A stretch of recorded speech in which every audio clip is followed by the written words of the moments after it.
Hola a todos, bienvenidos a un nuevo episodio de Anatopato Podcast, el podcast donde intentamos explicar temas de anatomía y patología con suficiente claridad para que cualquiera pueda entenderlos, pero con un toque de humor para que nadie se duerma a mitad del proceso. Hoy les traemos un episodio dedicado a un sistema corporal que jamás se queja, que siempre está trabajando y que solo recibe atención cuando algo sale mal. Las glándulas salivales.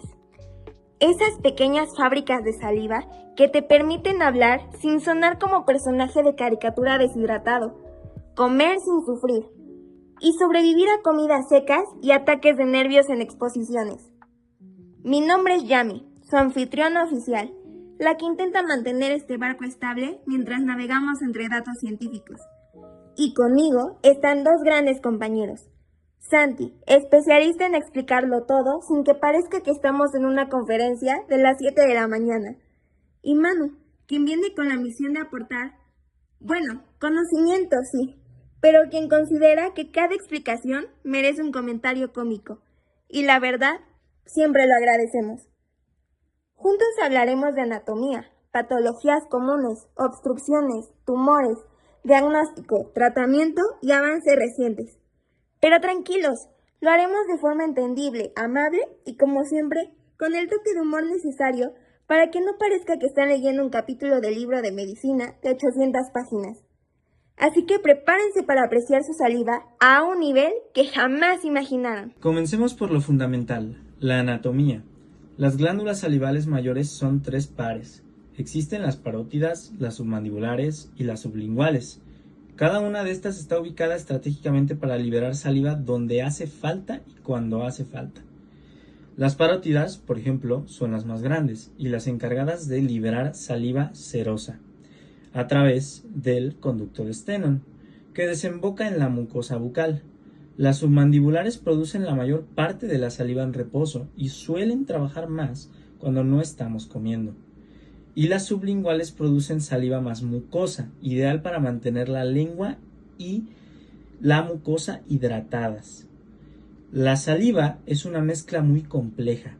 No solo tiene enzimas digestivas como la amilasa, sino también tiene inmunoglobulinas, electrolitos, proteínas antimicrobianas, mucinas y una serie de factores protectores.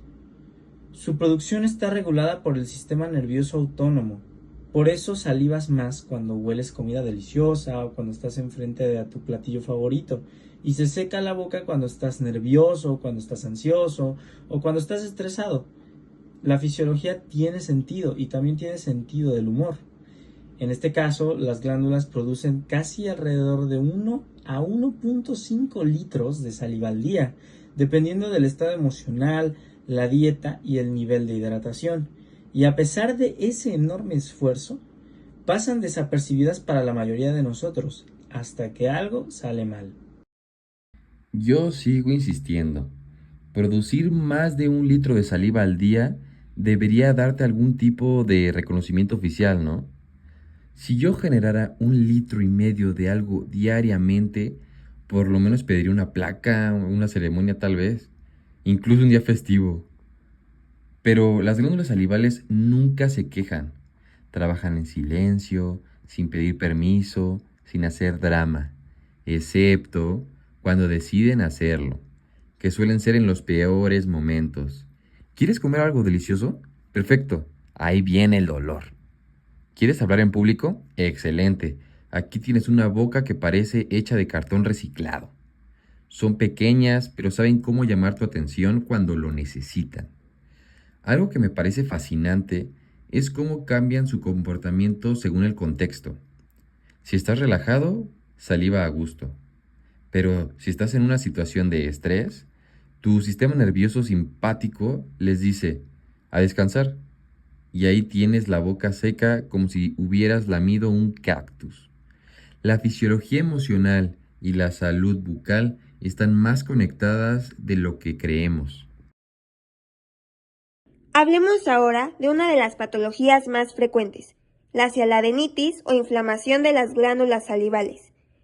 Esta se divide en 3, empezando por la sialadenitis aguda bacteriana, que suele ser bastante evidente, presentando dolor, aumento de volumen, enrojecimiento, calor y en algunos casos salida de pus a través del conducto. Esto ocurre cuando la glándula está estancada y las bacterias aprovechan para infiltrarse. El cuadro no es agradable, pero es tratable con hidratación, masajes suaves, alimentos que estimulan saliva, o también conocidos como cialogogos, y cuando está indicado, también antibióticos. La forma viral de la cialadenitis es parecida a la parotiditis, pues puede producir inflamación bilateral y síntomas sistémicos como fiebre, malestar general y dolor a la palpación. Suele ser autolimitada, pero puede incomodar bastante. Y por último, la cialadenitis crónica, que va y viene, como si la glándula estuviera indecisa sobre si quiere ser un problema ese día. Generalmente se asocia a obstrucciones intermitentes o enfermedades autoinmunes como el síndrome de Sjögren. Y aunque no siempre es tan dramática como la aguda, sí puede afectar la calidad de vida. El punto clave es que cualquier cambio brusco en tamaño, dolor o función de una glándula salival merece atención. Y eso nos lleva a una causa muy común de inflamación intermitente, la cialolitiasis o formación de cálculos salivales. Los cálculos pueden presentarse por varios factores. Puede ser por la deshidratación, los cambios en la composición de la saliva, estasis salival o alteraciones anatómicas del conducto. La glándula submandibular es la reina de los cálculos, debido a que su saliva es más espesa y a que su conducto debe ascender antes de desembocar, lo que favorece la sedimentación y la formación de minerales. El síntoma típico es ese dolor al inicio de la comida, es casi un sello de diagnóstico.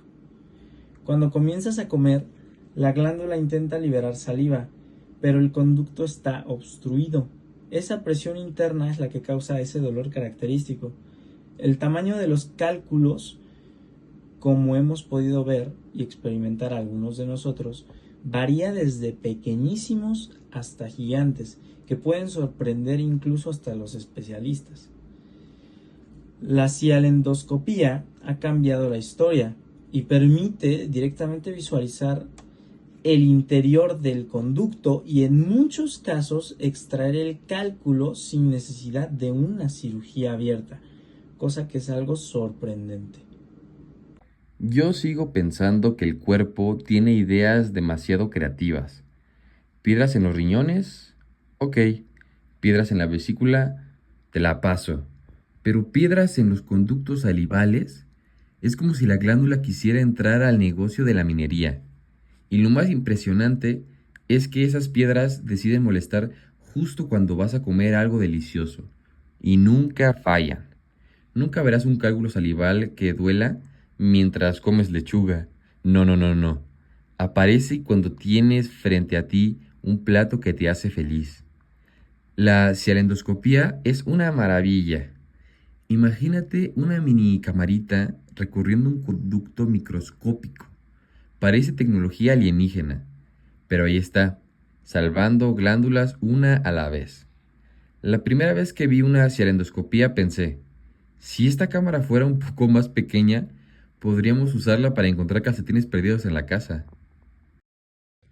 Otro cuadro importante es la cialadenosis. Aquí no hay infección, no hay inflamación, no hay pus ni hay dolor. Lo que sí hay es una glándula agrandada. Este aumento se relaciona con alteraciones metabólicas, como la diabetes, alcoholismo, trastornos nutricionales, enfermedades endocrinas e incluso el uso de ciertos medicamentos. La clave en este cuadro es notar que la glándula crece pero no duele. Ese detalle lo cambia todo. Además suele ser bilateral y lenta, lo cual puede confundir a los pacientes que piensan que quizás es grasa, retención e incluso crecimiento muscular. El diagnóstico implica observar el contexto clínico, hacernos preguntas como ¿hay enfermedades sistémicas? ¿Hay cambios hormonales? ¿Hay medicamentos nuevos? Y de ahí decidir los estudios adecuados. Y eso nos lleva al mundo de los tumores de glándulas salivales. Aproximadamente el 80% de las masas parotídeas son benignas, pero aún así es necesario estudiarlas con cuidado. El adenoma pleoformo es el tumor benigno más común. Crece lento, es indoloro y de igual manera puede alcanzar tamaños sorprendentes si se ignora por años. El tumor de Warthin es otro favorito, especialmente entre fumadores, y puede incluso aparecer en las dos parótidas o ser multilobulado. Sabemos que los tumores malignos, aunque menos frecuentes, tienen comportamientos muy variados. Algunos son de bajo grado con pronóstico excelente, mientras que otros son un poco más agresivos. El carcinoma adenoide quístico, por ejemplo, tiene tendencia a invadir nervios, lo que cambia por completo el enfoque terapéutico general para el paciente. La genética obviamente ha revolucionado esta parte del diagnóstico y existen fusiones específicas que permiten identificar subtipos con mayor precisión y también orientar tratamientos. Y yo sigo diciendo que los tumores de glándulas salivales tienen nombres tan elegantes que uno pensaría que son obras de arte. El adenoma pleomorfo suena como algo que se exhibiría en un museo contemporáneo, pero por elegante que suenen, pueden ser temperamentales. Algunos crecen despacio, otros avanzan como si tuvieran prisa. Y ahora con la genética es casi como un episodio de investigación forense. Tenemos evidencia molecular, señores. Hemos identificado al sospechoso. Además, si cada tumor tuviera una personalidad, podríamos hacer un reality show. El tumor tranquilo, el tumor dramático, el tumor que invade nervios porque puede y quiere. Pero no lo haremos. Aún. Y precisamente, Manu, esa forma tan caótica y variada en la que se comportan tiene una explicación muy profunda, que aunque suene científica, afecta directamente cómo los diagnosticamos y tratamos. Hoy ya no solo hablamos de lo que vemos, sino de lo que descubrimos en su genética. Y eso ha cambiado muchísimo el panorama. Vamos a hablar de algo que parece complicado, pero en realidad tiene mucha lógica. Cada tumor de glándulas salivales tiene su propia firma genética, como si fuera una huella digital que nos dice quién es y cómo se comporta. Ya no solo los clasificamos por cómo se ven al microscopio, ahora analizamos qué genes están combinados, alterados o activados, y eso nos permite entender varios factores muy importantes. ¿Qué tan agresivo será? ¿Si se extenderá? ¿Qué tratamiento le conviene al paciente por obvias razones y qué pronóstico tiene? Por ejemplo, el carcinoma mucoepidermoide puede tener la fusión CRTC1-MAML2, que suele indicar un tumor más tranquilo. El carcinoma adenoide quístico puede mostrar alteraciones en MYB diagonal MYBL1, lo que explica su gusto por viajar por los nervios, y tumores raros como el carcinoma secretor análogo mamario, que tiene la función de ETV6-NTRK3, que abre la puerta a terapias dirigidas. Como resumen importante, la genética nos permite conocerlos por dentro y no solo por fuera. Yo solo quiero decir que estos tumores ya no se pueden esconder. Antes se disfrazaban al microscopio, ahora les revisamos el ADN y quedan más expuestos que influencer en escándalo. Sus nombres suenan a contraseña de Wi-Fi, pero funcionan. Si sabemos su apellido genético, sabemos cómo tratarlo. Básicamente es como si el tumor viniera con etiqueta: hola, soy así, trátame con esto, adiós, gracias. Y toda esa información genética es maravillosa, pero no sustituye algo fundamental, el diagnóstico clínico completo. Porque por más avances que tengamos, todo empieza por lo básico, por lo que vemos, palpamos y preguntamos. Y ahí es donde entramos al siguiente paso. ¿Cómo evaluamos una glándula salival desde el inicio? Bien, comenzando con una buena historia clínica, haciendo preguntas como ¿cuándo empezó? ¿Qué lo desencadena? ¿Hay dolor? ¿Hay cambios al comer? Además, la exploración física es clave en el diagnóstico. Permite detectar masas, evaluar su consistencia, identificar afectación del nervio facial y observar la salida de saliva por los conductos. Luego, entran las herramientas de imagen, como el ultrasonido, que es ideal para visualizar cálculos y masas superficiales. La tomografía, que permite determinar extensión y compromisos de estructuras profundas. La resonancia es especialmente útil para caracterizar lesiones y diferenciar inflamación de tumor. La citología por aspiración con aguja fina, o FNA por sus siglas en inglés, es clave porque permite clasificar lesiones según el sistema de Milán, lo cual estandariza la interpretación y reduce la incertidumbre diagnóstica. Y si aún se requiere más precisión, se procede a biopsia y estudios moleculares, que pueden identificar alteraciones genéticas muy específicas. Un buen diagnóstico es la parte más importante del proceso, porque define el camino terapéutico y evita tratamientos innecesarios. El tratamiento depende completamente del diagnóstico. Los tumores benignos suelen manejarse con cirugía, cuidando detalles anatómicos críticos, especialmente en la parótida, donde existe un nervio muy importante, un nervio protagonista, que es el nervio facial. Los tumores malignos requieren una combinación de cirugía y radioterapia. La extensión, el grado y la histología determinan los pasos a seguir. En casos avanzados o metastásicos, la terapia sistémica entra en escena. Quimioterapia, inmunoterapia o pueden ser también terapias dirigidas dependiendo del perfil molecular del tumor.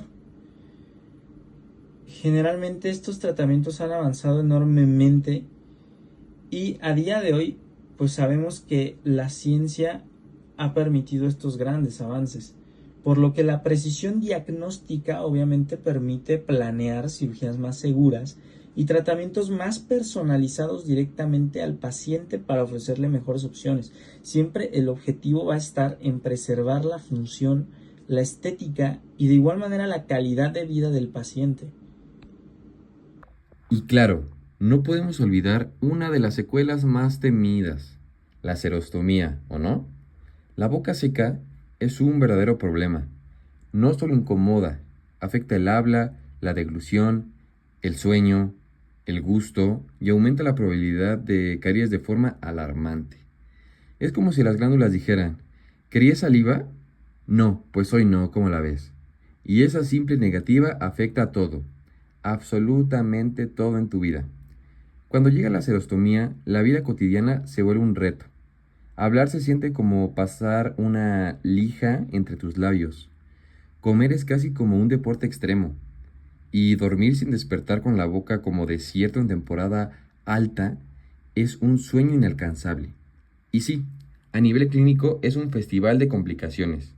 Mucosa irritada, halitosis, caries rampantes y un paciente preguntándose en qué momento su boca decidió renunciar.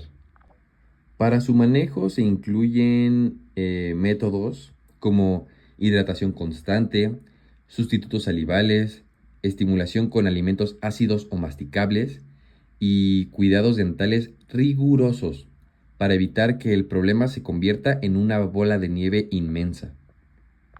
También existen medicamentos que estimulan la producción de saliva, aunque deben utilizarse con mucha, pero mucha precaución, porque no todo paciente es candidato ni toda glándula responde igual. La serostomía es, en resumen, la razón perfecta para valorar el funcionamiento de estas glándulas y reconocer que, aunque silenciosas, son absolutamente indispensables. Son esas heroínas anónimas que solo notas cuando falta su trabajo. Y créeme, Su ausencia se siente muy feo. Mirando al futuro, los avances son realmente esperanzadores. Hoy contamos con técnicas mínimamente invasivas que hace unos años sonaban imposibles, como la cialendoscopía, que se está perfeccionando, y hay nuevas técnicas que combinan láseres, microinstrumentos y succión específica. Cada vez se integran más terapias regenerativas basadas en células madre, ingeniería tisular y modulación molecular. Además, los avances en genética están permitiendo comprender mejor la naturaleza de los tumores, identificar marcadores específicos y generar terapias dirigidas con mayor precisión. Todo apunta a que los tratamientos serán cada vez menos invasivos, más personalizados y con mejores resultados funcionales. Y lo más interesante es que aunque estas glándulas no suelen recibir la atención que merecen, sí están en la mirada de la medicina moderna. Si hablamos de saliva, no podemos olvidar su microbioma. La boca alberga cientos de especies bacterianas que, lejos de ser enemigas, forman parte de un ecosistema fascinante.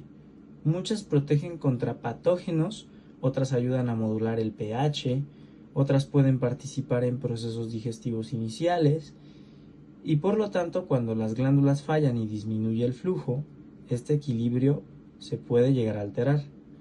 Por eso aparecen caries, que pues básicamente ya conocemos muy bien, infecciones dentro de cavidad oral, halitosis y lesiones mucosas. Como tal, este es un recordatorio de lo interconectado que está absolutamente todo el cuerpo. Y que la saliva no solo es un líquido lubricante, sino en un entorno biológico sofisticado, dinámico, regulado y fundamental, esta forma una pieza del rompecabezas importante junto con todas las demás. Yo lo único que sé es que después de escuchar lo del microbioma, me siento como si tuviera una pequeña comunidad viviendo en mi boca, un pueblo entero de bacterias buenas pagando renta y manteniendo el orden en la ciudad.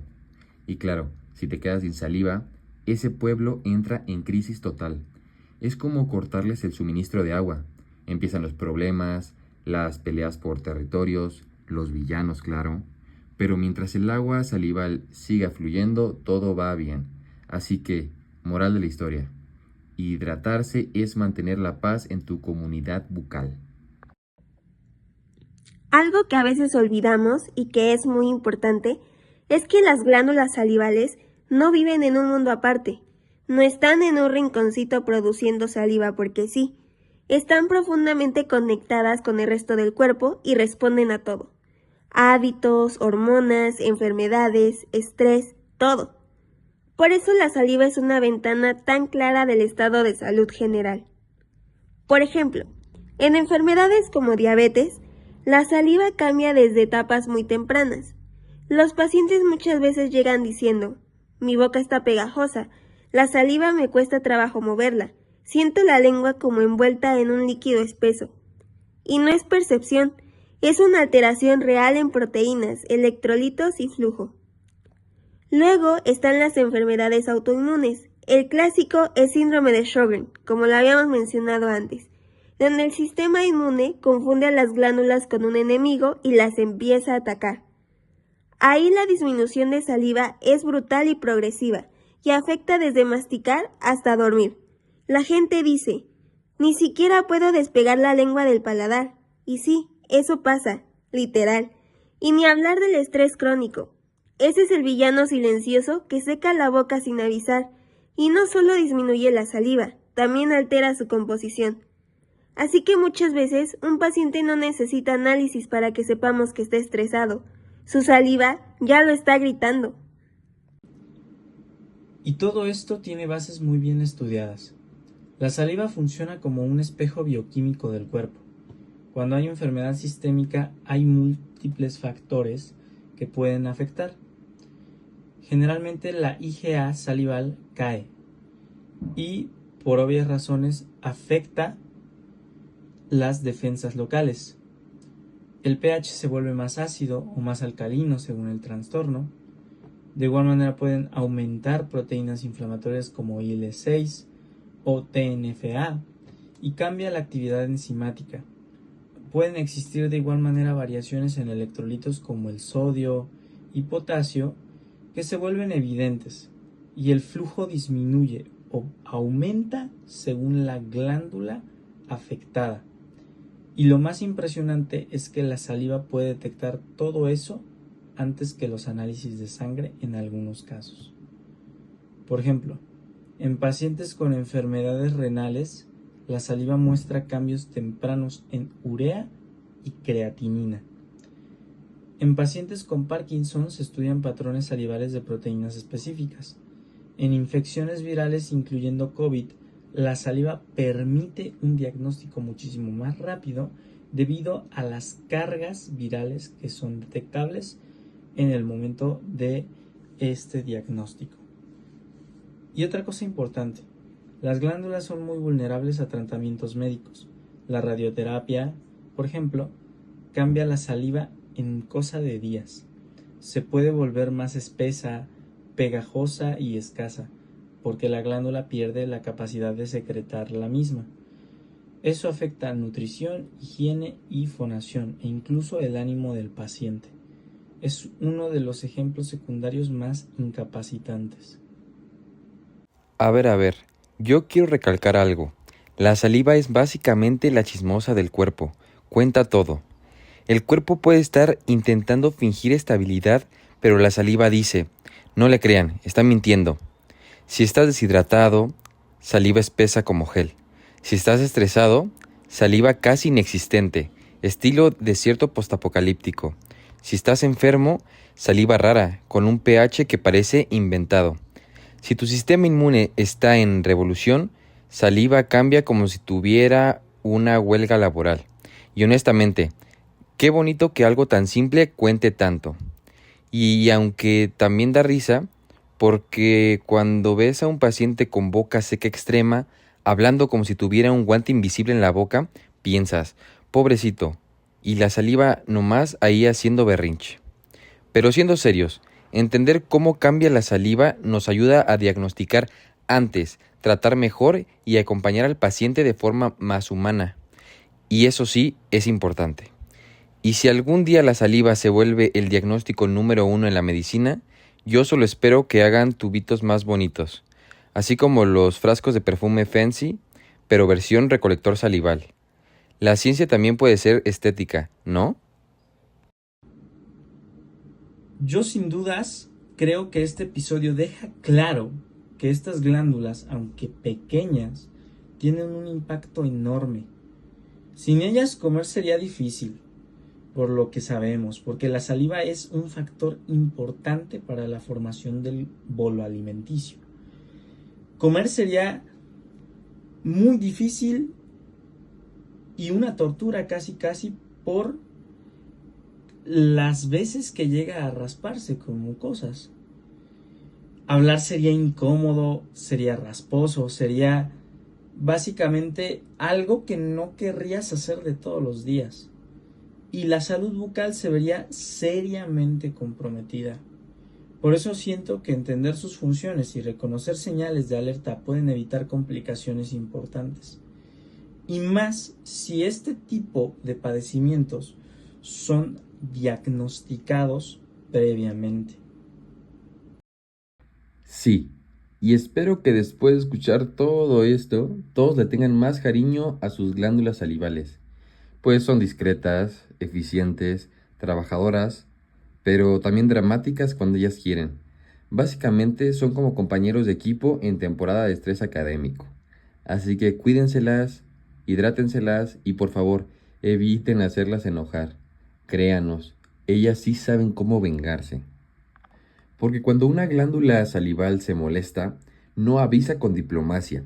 Se inflama como si estuviera manifestándose, duele como si estuviera cobrando facturas atrasadas y de paso te deja sin saliva justo cuando más la necesitas, como en plena presentación importante o como cuando vas a hablar con tu novia. Y lo peor es que una sola glándula enojada puede arruinarte todo el día. Así que trátalas bonito, por favor. Dale su agüita, evita resecarte con 1000 medicamentos sin necesidades y deja que sigan haciendo su trabajo en paz. Si fueran personas, ya estarían nominadas a empleado del mes. Pero como nadie las reconoce, mínimo no las hagamos renunciar, por favor. Y con esto cerramos este viaje salival. Gracias por acompañarnos en este recorrido clínico con un toque humorístico. Esperamos que hayan aprendido, reído y visto a sus glándulas salivales con nuevos ojos. Metafóricamente, claro. Nos escuchamos en el próximo episodio de Anatopato Podcast. No olvides dejar tu comentario. ¡Hasta la próxima!